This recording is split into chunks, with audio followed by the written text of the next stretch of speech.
Durante la carga de cizalla se aplica una carga paralela a la superficie de la estructura y la solicitación y de la formación en cizalla se produce dentro de la estructura misma.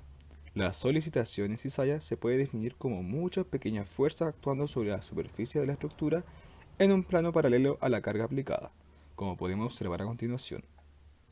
Una estructura sometida a la carga de cizalla se deforma internamente de una manera angular. Los ángulos rectos sobre una superficie plana dentro de la estructura se convierten en obtusos o agudos. Como podemos observar, cuando se carga una estructura en cizalla, las líneas originales en el ángulo recto sobre una superficie plana dentro de la estructura cambian su orientación y el ángulo pasa a ser obtuso o agudo. Esta deformación angular indica deformación en cizalla. Siempre que una estructura se someta a una carga tensil o compresiva, se produce una solicitación en cizalla. Ilustra la deformación angular en la estructura sometida a estos modos de carga.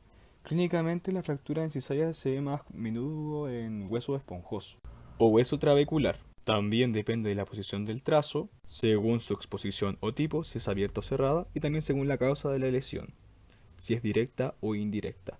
Esta es una lesión indirecta. En la cizalla, la tensión resultante se halla en su interior, sobre todo en el plano paralelo a la fuerza aplicada. En el punto de la actuación de esta tensión, el hueso se inclina y se fractura, como se puede ver a continuación. Las angulaciones suceden cuando la fuerza se aplica de manera que causa una desviación respecto de un eje. Bajo esta fuerza, la estructura se halla sometida a una combinación de tracción y de compresión. Las resultantes provocan una tracción y estiramiento a un lado del eje y compresión y estiramiento en el otro lado, como se puede ver en esta figura. Existen dos tipos de angulaciones, la producida por combinación de 3 fuerzas y la producida por 4. Aquí se puede ver. Con frecuencia se observa fractura de dos tipos. La fractura debida a 3 fuerzas se suele producir en la zona central del hueso. Un ejemplo breve es la fractura de la zona central de la tibia golpeada por el borde superior de la bota del esquiador que podemos ver acá en este video. Cuando cae hacia adelante y el tobillo queda fijado por el esquí, también influye la longitud del hueso, brazo de la palanca por decirlo así, si sobre el tercio medio del fémur se ejerce una presión de 500 newtons. Sobre cada una de estos extremos se provoca una resistencia de 250 newtons. Pero por la longitud de los brazos de la palanca, a 10 centímetros del punto de aplicación, el momento de la inclinación es de 2500 newton centímetros y a 15 centímetros será 3550 newtons. Es decir, la fractura por flexión se producirá generalmente muy próxima al punto de la aplicación de la resistencia, ya que es ahí donde el brazo de la palanca es mayor.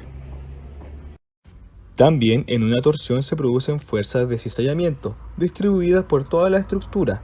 Como en las angulaciones, la magnitud de esta tensión es proporcional a su distancia del eje, pero en cambio es idéntica en toda su longitud. Por ello, observamos las fracturas por torsión lejos del punto de aplicación de la fuerza. El perfil de estas estructuras es siempre el mismo. Existe un trazo longitudinal y otro oblicuo en una inclinación de 50 grados y en ambos trozos curvos, como se muestra aquí, lo que genera unos extremos muy afilados capaces de perforar las estructuras vecinas.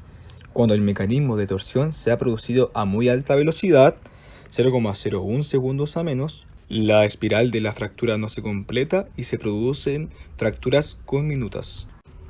Las ostiones más resistentes a la torsión son las longitudinales, pero la resistencia global de las laminillas óseas se debe a la continuidad de fibra de colágeno que tenga una disposición transversal uniendo las diferentes ostiones, como se logra ver acá.